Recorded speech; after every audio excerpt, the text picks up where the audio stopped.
ఈయన 40 నిమిషాల పాటు ప్రసంగం చేశారు. 40 నిమిషాలలో దాదాపుగా నేను టైం నోట్ చేస్తాను, 36 నిమిషాల పాటు శ్రీకృష్ణుని విమర్శిస్తూనే ఉన్నారు. కరుణాకర్ గారు మొదట మాట్లాడుతూ కృష్ణుని నేను విమర్శించాను అన్నారు. కృష్ణుని నేను విమర్శించలా, భాగవతంలో ఉన్నది చెప్పా, భగవద్గీతలో ఉన్నది చెప్పా.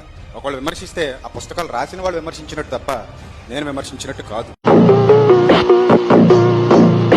నేను ఇప్పుడు యేసుని విమర్శించాలనుకుంటే అనేక అంశాలు ఉన్నాయి. అలాగే లోక 7వ అధ్యాయం 38వ వచనంలో ఒక స్త్రీ యేసు పాదాలపై ఇప్పుడు ముద్దులు పెట్టుకుంది. అదేంటంటే 7వ అధ్యాయం 47వ వచనంలో ఆ స్త్రీ నన్ను విస్తారంగా ప్రేమించింది అంటున్నాడు. ఇక పాపం చేసిన స్త్రీ ఆయన కాళ్ళు ముద్దు పెట్టేసుకుంది. ఎందుకంటే ఆమె పాపం నుండి ఏడుస్తుండి కాళ్ళు ముద్దు పెట్టుకుందండి. కాళ్ళు ముద్దు పెట్టుకుంది అంటే పవిత్రత, అక్కడ పవిత్రత కనబడుతుంది మనకి.